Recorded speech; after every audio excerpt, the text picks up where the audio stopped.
I mean, everybody would tell you that I am the last person they'd ever felt that'd have nerve trouble. Right, spoiled. Anyone who you talk to. Lovely jubbly, because I talk to anyone. Now, if it was the winter, I'd be putting a shot of scotch in here. 2 spoonfuls. One doctor said to me, it's like an hair on your head. How fine an hair is one side of it and the other side of it. That's how thin the margin is of being mentally ill or normal.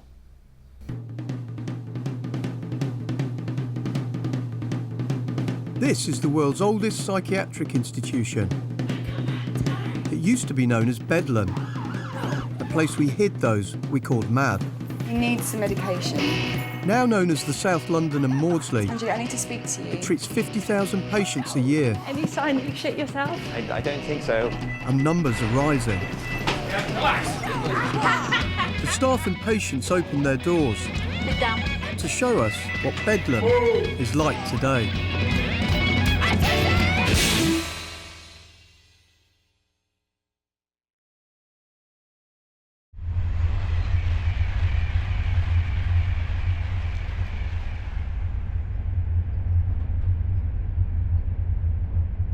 You mention the Maudsley, they go, that's the loony bin. I say, yeah, no, it's not. There's people there that's got an illness. It's an illness. But they won't have it, they think you're all mad.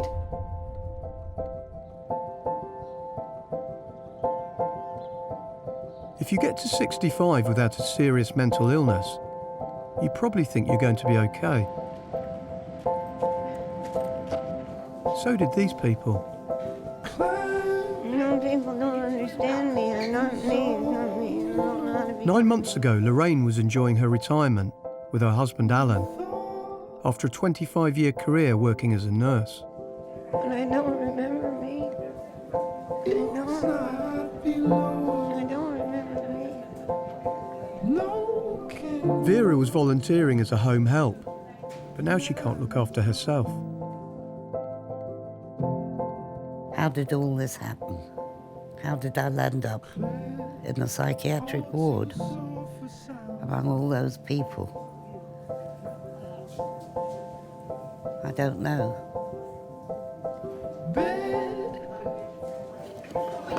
And last year, Peter was teaching English in Istanbul after a life spent travelling the world.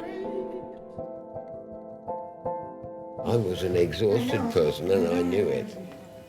I really hadn't got any get up and go, if you'd call it that. You know, get up and go. My get up and go had got up and gone.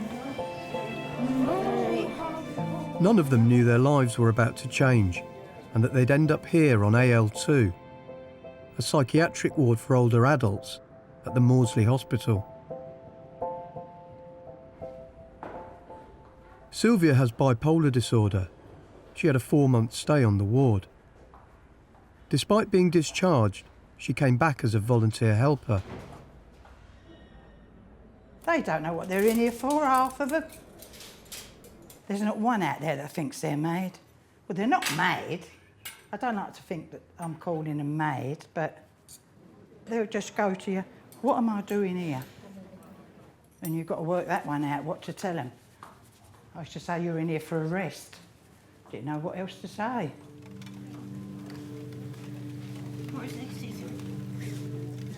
People are afraid of old age, and of course they're afraid of mental illness, and they're afraid of them because they don't understand them, and which is why we pretend that they're a different species, because then we haven't got to encounter that prospect that there's going to be us one day.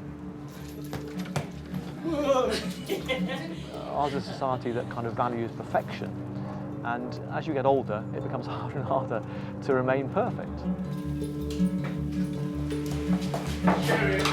Morning, David!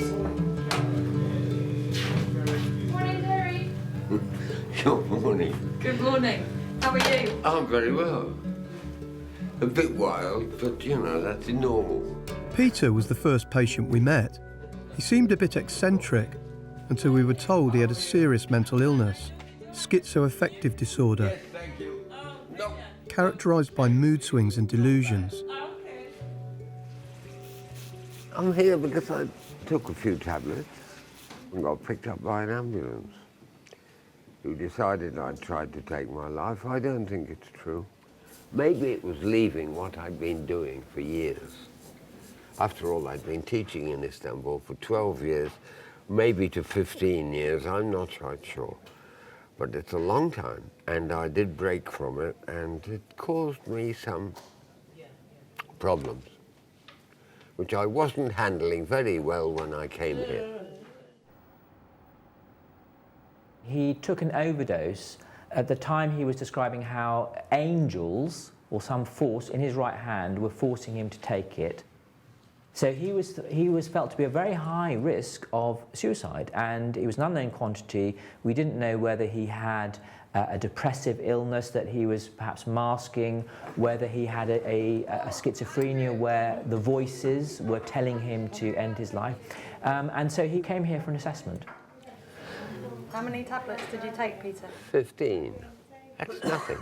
Wouldn't kill a cat, in my opinion. But a doctor would say, yeah, that's his opinion. But the intention. Why did you take them then? And to get help. It was a way, wasn't it? Although he refuses medication, the doctors are satisfied Peter's now become much more stable and is ready to be discharged. Not me, not me, not me. You know, people don't understand me. I'm not me, it's not me. I don't know how to become me. And I don't remember me. I don't. Lorraine's been here 5 months and continues to baffle the staff. She was brought in by her family after becoming confused about who she is. She can't recall anything about her past. Not me, not me. It happened suddenly, almost overnight. We're sort of trying to understand the behaviours, the things that she's saying about I'm not me, and I don't think she does recognise herself at the moment, and I think it's very painful. I don't think she does know who she is.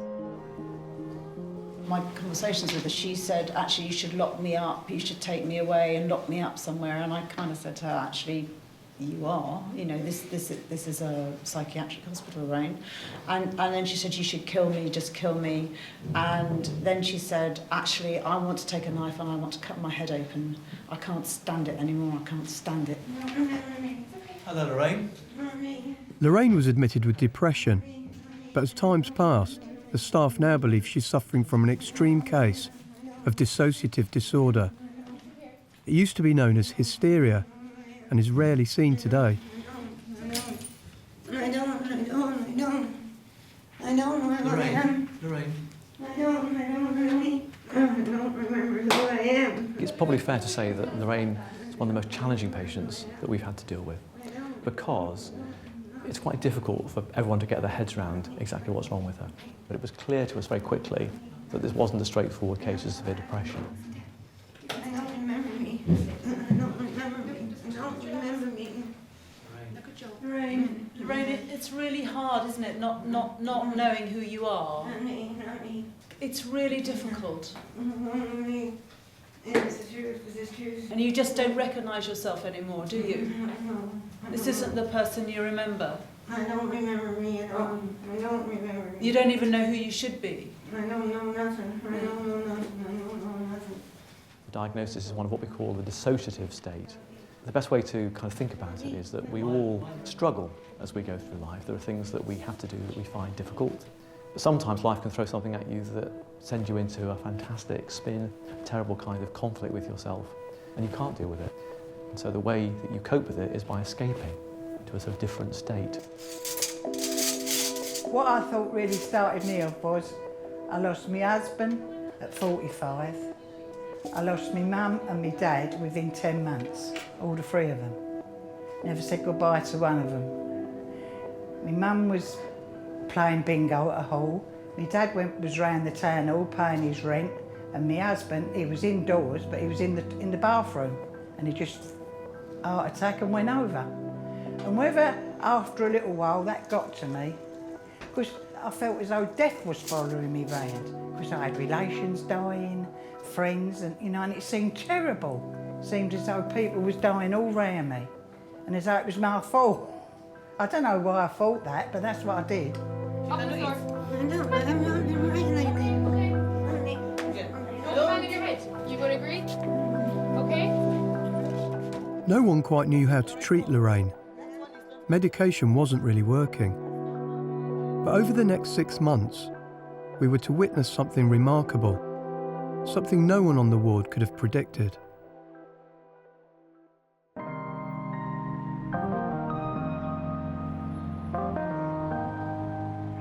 Peter, would you give Vera a compliment with all, Yes, I try to. with all the charm that you can muster?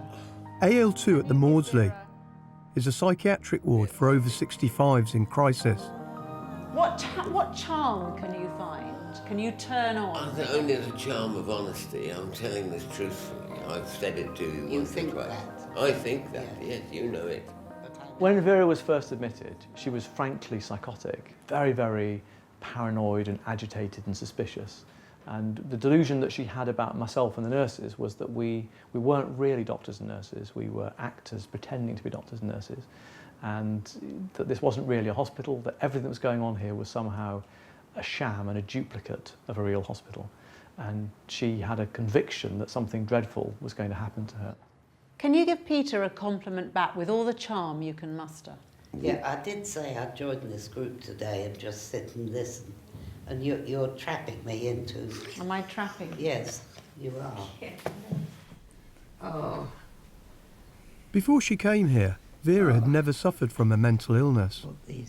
Medication has brought her psychotic delusions under control, but now she suffers with extreme anxiety. Oh. She hasn't been home for 6 months. Tonight she's spending a night alone in her flat to see how she copes. Oh, I can't do this. I don't want to do it. I don't want to stay here and I don't want to go there. What do I do? Where do I belong? I really want to have a cigarette. The nurses have booked Vera a taxi, but even that has set off her anxiety. It won't be there. It won't be there. You watch. It won't be there. It won't be there. See, it's not there.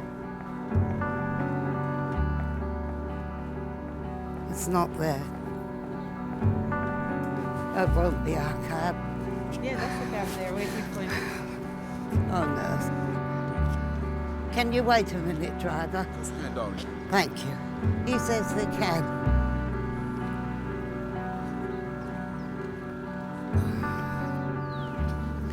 And how do you feel about the prospect of spending your first night at home? Nervous. Oh, very nervous. It's been about 6-7 months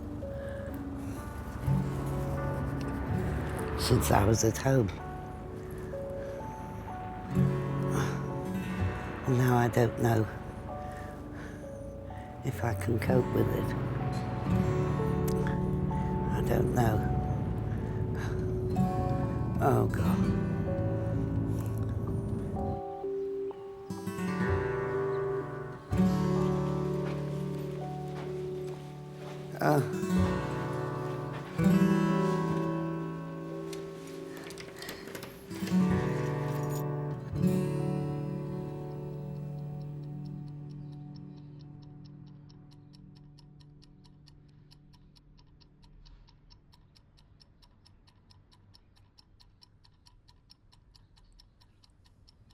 I've always been a fairly strong, confident person. But I'm not now, am I? I'm not now. So can it feel quite lonely in there, even though there's lots of people? Sort of. But it's even lonelier here because there isn't anybody.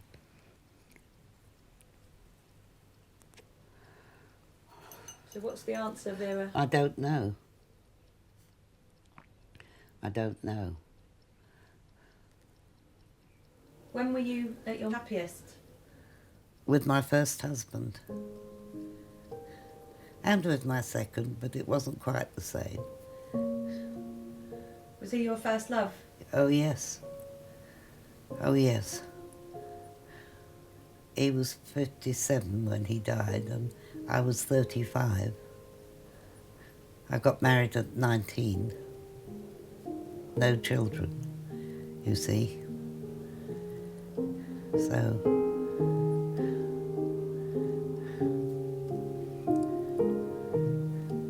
So there we are.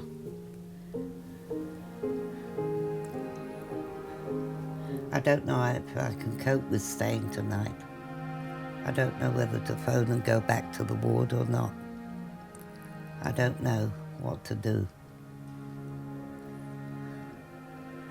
I can't just sit here all night, can I? After just an hour at home, Vera telephones the hospital, asking if she can come back to the ward. Yeah, the thing is, I don't feel I'm doing well.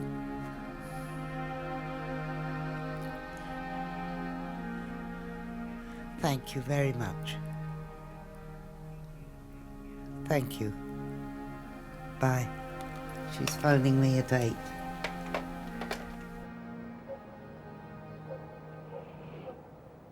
First day I went home, didn't want to go home.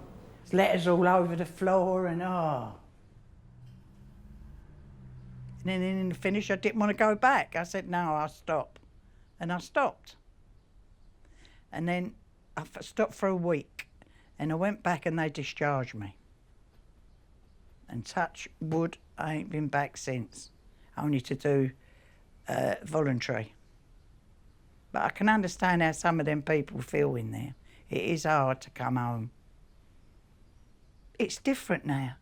Where you used to have right tight neighbours years ago, I mean, me and Josie next door, we still talk over the fence. But I couldn't tell who lives over there. Not like it used to be. But it's a different world now, isn't it? It is really. And I think sometimes it's a cruel world.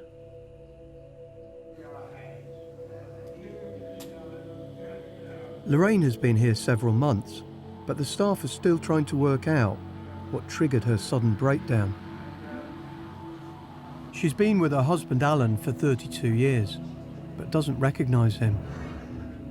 Lorraine's deterioration happened soon after she saw Alan nearly killed. I mean, Alan has had throat cancer and he's also got a heart problem. Then he collapsed in the street and she was looking out her window and saw a car coming and Alan collapsing in the street.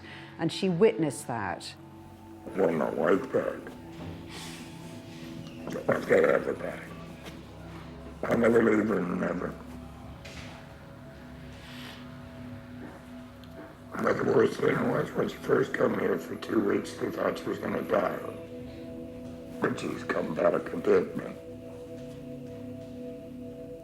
So I hope she comes back.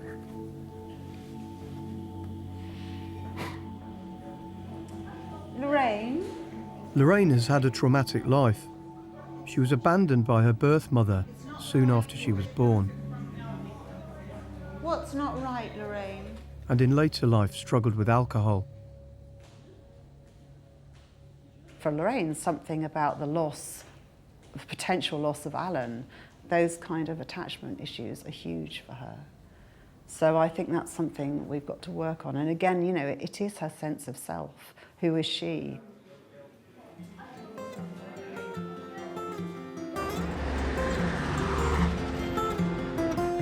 We've come back with the keys. I don't think it's been done before. I don't know. Peter's preparing for a life away from the hospital. He's just viewed a flat in sheltered housing. You want a couple? I've got a cup of coffee. Where you been? I've been getting a house where you live. Where I live? I don't want you near me. When you going then? Ben. Oh, when you going? Monday.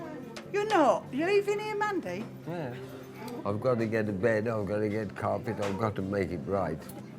You can't go in and lie on the floor. Is it the latest wooden floor like this? No, needs a carpet. It's going to cost you a few bob, isn't it? Mm. You'll have to get a job. Yes, that's what I intend to do. Oh, you've got all your necessities, what you need. It's Excepting a good woman. It's a good flat, a good woman. Yeah. I only react to love. Oh! You better watch out. And There's that some is- hot women round that way. Really? Yeah. All right. Yes, fantastic. Do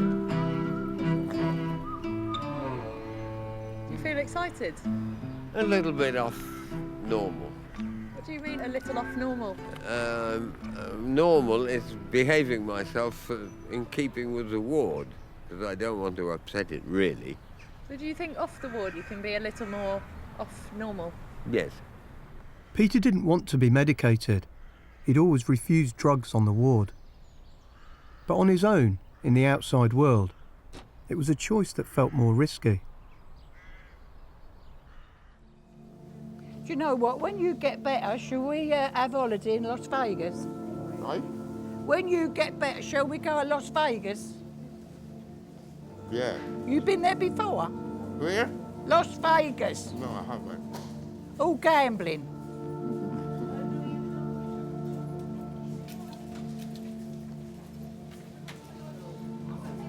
Have you been home anymore, Vera? Once. Once?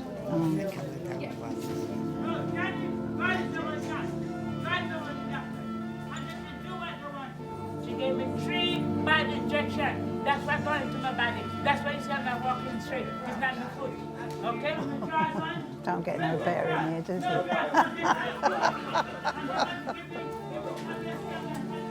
Vera is struggling to cope with the idea of returning home on her own. Peter, on the other hand, was hoping he'd be free to live as he pleased when he left the ward. But he's still being monitored by a community mental health worker. Where is the safest place to cross? How do you mean? The safest place? Okay, you show me. Right. You show me where to go to cross. Well, actually, I dodge the cars because do you? I got a habit. We got a habit in Istanbul, you know. We don't live so carefully. Nah, I do though. That's not safe. I want you. It depends what you classify as life. Now, here, I suppose, the traffic light. But there's a... So how do you cross? You wait for the light to change or you press the Well, I button? wait for the traffic to stop. Because this traffic... I think you press this button, Peter. Well, yeah, well, press it if you like, but I never do. You never do? Oh, dear. No, I didn't want to go this way. Okay, where are we going to cross, Peter? Well, any way you like. Yeah. Maybe we shouldn't have We'll have crossed. to look for a crossing, Peter. I don't want you to cross the road. Peter?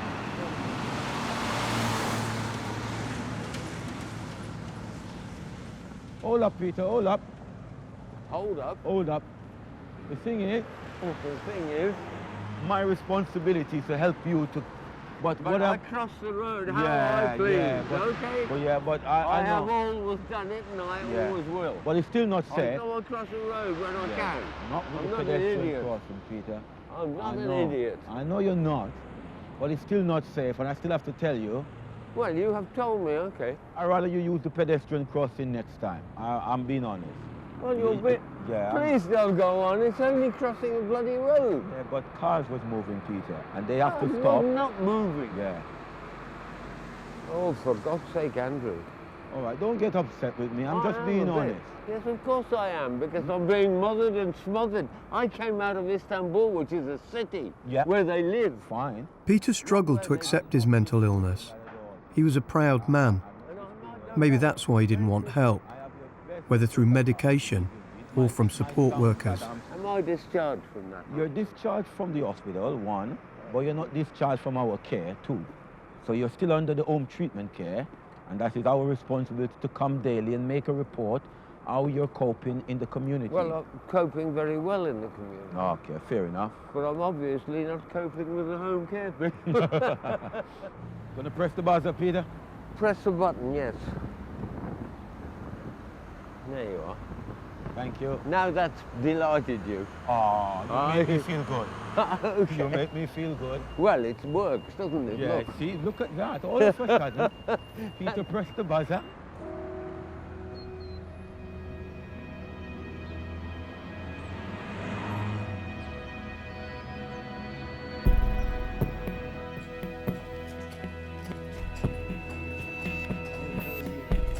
Miss Lorraine.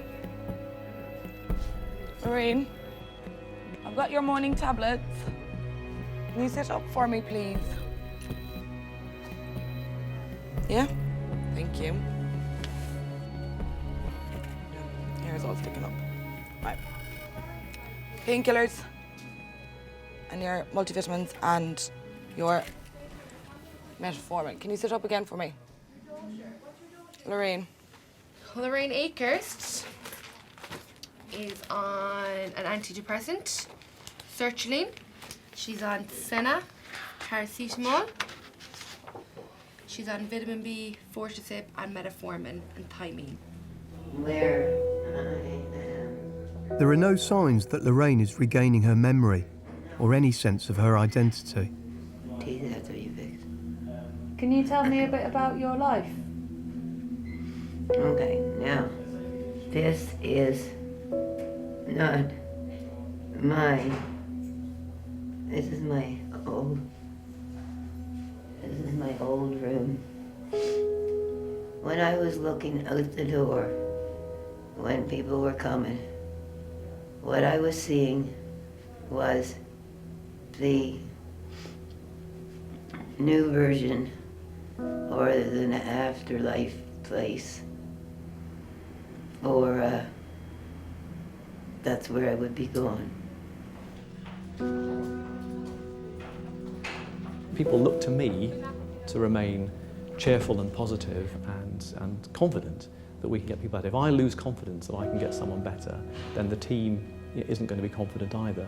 Now sometimes what that means is that I have to maintain a kind of confident exterior and a confident kind of facade, even though inside I'm thinking, this is the most difficult patient I've ever looked after. Don't put yourself on the floor. Professor Howard has decided on a drastic step. Will you stand up for me? ECT stands for electroconvulsive therapy, which is a terrifying name for treatment. I have colleagues who will never use ECT for their patients and just don't believe it's a useful treatment. But that's very different from my experience. I mean, my experience is that ECT is a fantastic, effective treatment for patients who have very severe depression. And the wonderful thing about ECT is that it gets patients better very, very quickly.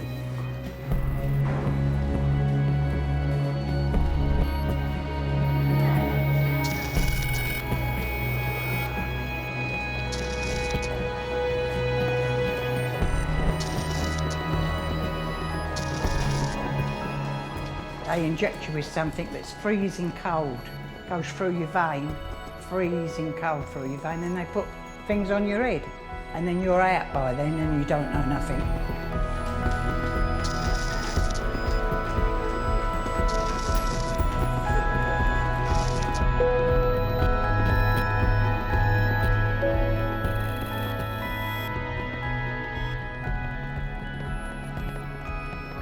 Peter had been out of hospital just a week when we began to notice his thinking was becoming more disordered. Home is where the heart is. Where is that? The heart. Home, I should say. It's where we fell from. I've got to say that. And when I say I've got to, I'm telling the truth. Home is there. We fell. This is not our home. We've adopted the earth and we've destroyed the surface of the earth completely. It's not natural anymore. It's all buildings. And we've done that right across the face of the earth, and now we want to do it to Mars. We haven't done what we're supposed to do, find out what we are, where we are, who we are, and why we are. We haven't found out any of that. Who are you? Me, I'm a human being, but I'm more than that. I'm someone else as well.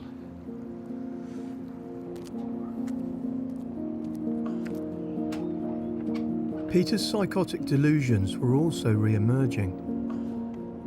This hand talks to me quite a lot. I ask always. I follow guides, yes, of course he does. He's the sun. When did you last ask your hand something? My hand just now. I don't remember what I asked before. Probably asked, are we all right? And the hand said yes. You're more than all right, thank you. And left foot talks to me, but I've not had a lot of communication with Hermes, who I've been arguing on his behalf. And I don't need to because they do their own arguing, but the world has been neglected. I've said you've neglected this world. And they have. It's true, isn't it? Yes, it is. Who's going to listen to my right hand? And that's the daughter of the Queen of the King of Heaven is there. Whether you believe it or not, it's the truth. It was the truth down in Egypt at the time of Ramesses II, and it's the truth now.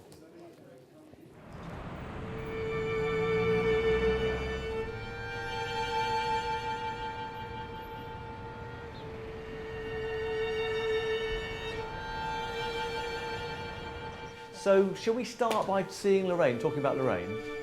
Because she's having her ECT and everything else, it'd be good to just get that. So, I mean, I've heard all sorts of stories.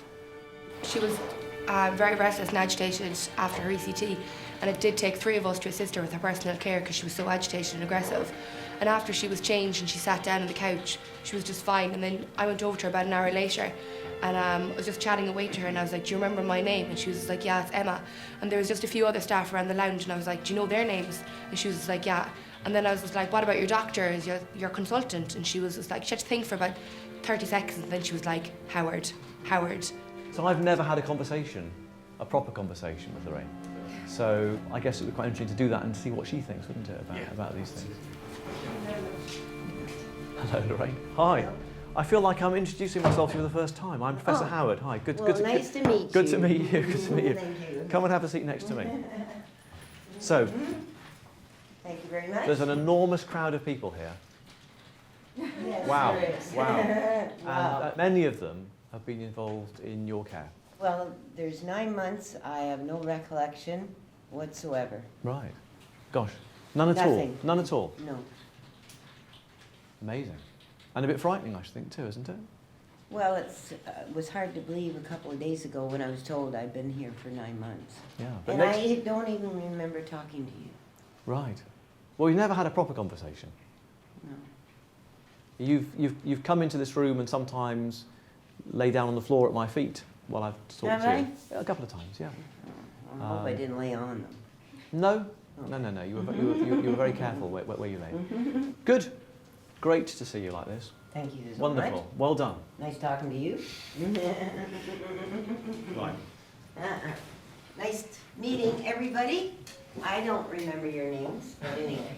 The transformation was remarkable. After 2 sessions of ECT, Lorraine was barely recognisable from the woman we'd first met. How amazing and how weird too to talk to her like that. Yeah.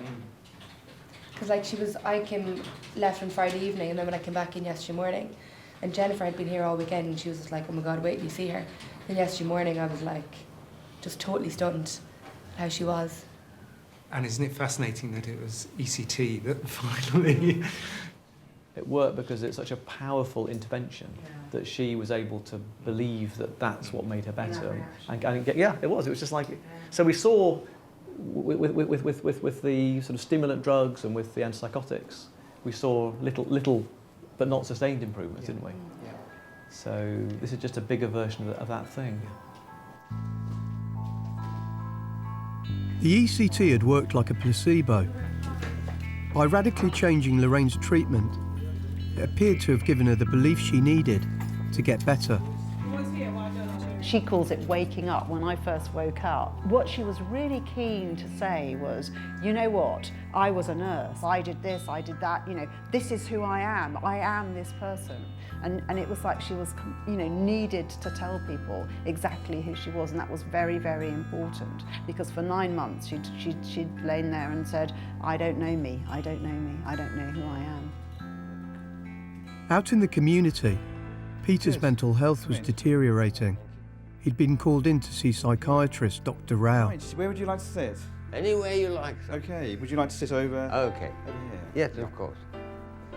One of my jobs is to make an independent and objective opinion about your mental state. Okay. Okay? Never having met you before and having read the previous notes. What is it, what problems do you feel that you have at the moment? None. But no problems at all. No, I haven't. Okay. How are you sleeping at the moment? Very well. You're sleeping well, without any medication whatsoever? No medication, no. Okay. And what about your energy? What's your energy like? It's all right. When do you have your first drink in the morning? I don't have a drink in the morning. Okay, so what I drink coffee. So during the day, when do you have your first alcoholic drink? I don't have an alcoholic drink. So you don't drink at all now? Well, not unless I'm meeting a friend, or I go out and I have one. Have you had any problems with drinking in the past? Probably drank much more, yes. How much would you have been drinking in the past? I drank a lot in Istanbul. Well, what are we talking about? Well, I drank 15 litres one night. We were trying to emulate Alexander the Great one, 2 of us. And we discovered that he went to Athens and drank 15 litres of wine. And he drank another 15 litres of wine and he died. But you had 15 litres that day? We did drink 15 litres, but we mixed it, beer and wine. Right, okay. And I had an accident, broke my shoulder, falling off a stairway. But that's a long time ago now. Yeah. But if I said to you, Mr. Rawlins, if I said to you that at the moment, yes, our feeling and my feeling and that the home treatment team's feeling is that you're probably in unusually good spirits. And as you get older, mental illnesses can be more subtle. They don't always present in a characteristic way. No, right. And my observation, Mr. Rawlins, is that you have got what we'd call hypomania. Now, you may not agree with that. You're slightly on the upside of what we would conventionally call normal. Overactive. Yeah, it's slightly more than that. It's actually a type of illness that's causing you to be like this. Oh, well, I mean, I'd better go back to Istanbul, hadn't I? Do you think there's any scope for trying some medication that might help regulate the No, I don't mood? want to change myself. I've no intentions of changing myself. Bit of a tricky one when the psychiatrist is saying to you that you might need treatment and you don't feel that you need it. It's always a dilemma with mental health, isn't it? I've been discharged from the hospital, doctor. I know. It's your choice whether you take medication or not. That's right. Psychiatry hasn't changed, but when the man said, you will not do this, I left England.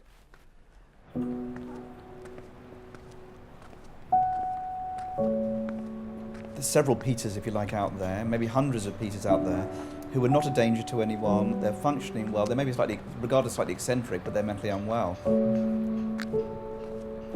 It's only after the 2nd, 3rd, 4th episode of coming in with a simple presentation and going out like a revolving door, it then brings home to the patient the fact that there is something wrong.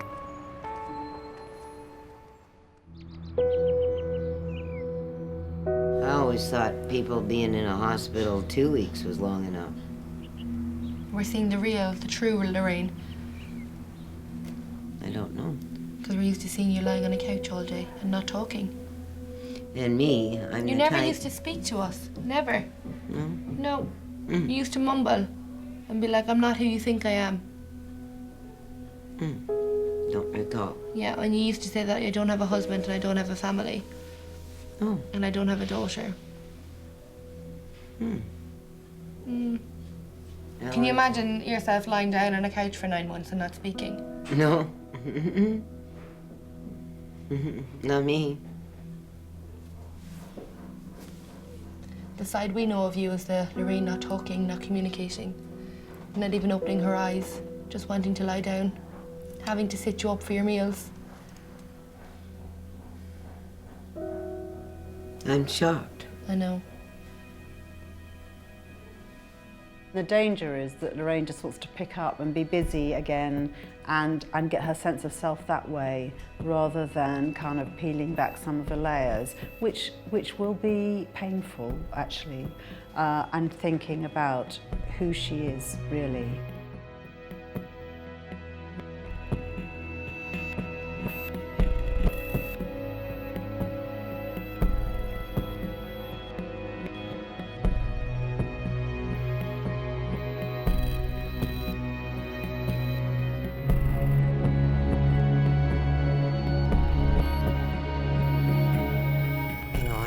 Say something was wrong with me.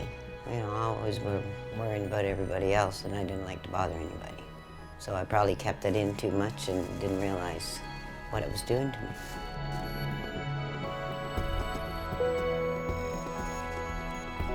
Did you think this day would ever come? You being discharged from the ward? I can't believe I'm on the ward. That, you know, I've just always been me. So this type of environment, it would only be work-wise for me, looking after people. So for me to be here and not knowing how I got here or anything, yeah, it's quite overwhelming. Well, I want to get a double cheeseburger from McDonald's. Although Lorraine's finally leaving the ward behind, she'll return for regular psychotherapy sessions and counselling. Lorraine didn't disappear into that dissociative state for no reason at all. I mean, she disappeared into it because she was unable to cope with the pressures and strains of her life. Now, those pressures and strains, you know, may return and may still be there, but by coming back into life, she's exposing herself to the anxieties and the difficulties that drove her into that dreadful state. Oh. Peter's meeting with psychiatrist Dr. Rao has made him even more determined not to take medication. What's your opinion?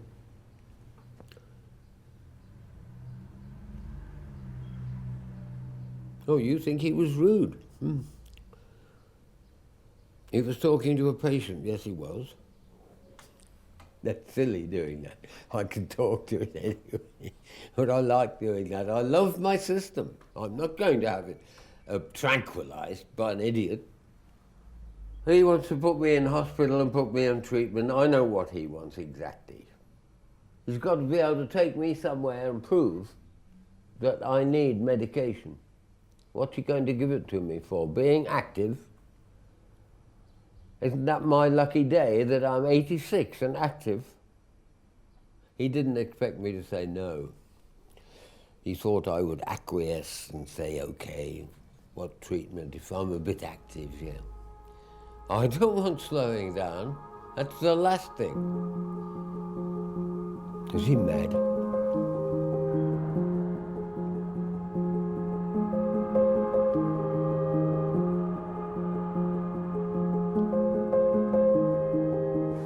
Vera's been on the ward for almost a year, but has gradually started to regain the confidence she once had and is going home. Have you missed the ward, Vera? No. To me, that's what was a bad period in my life. I want to forget it. I'll miss the kind staff, but I won't miss being on the ward, because that means I'm a patient.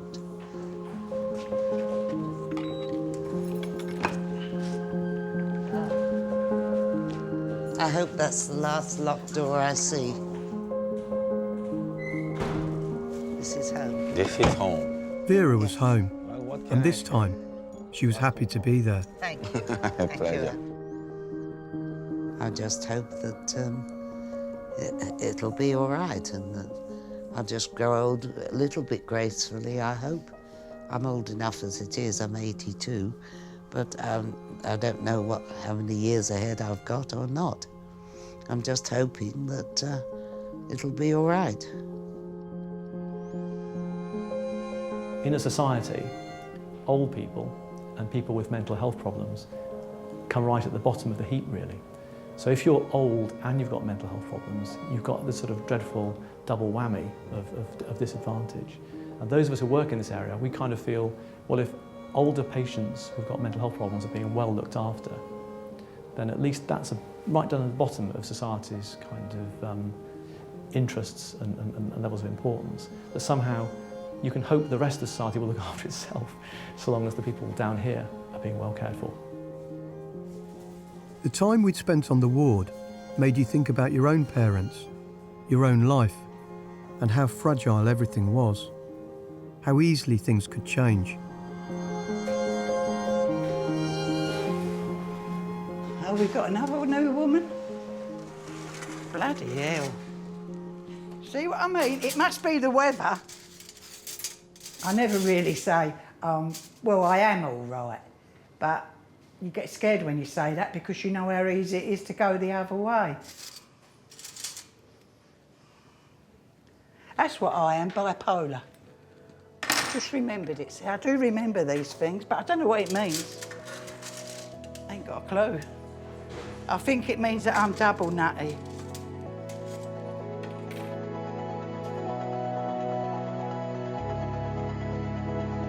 Since leaving the ward, Lorraine has been readmitted twice. She continues to present a challenge to the doctors.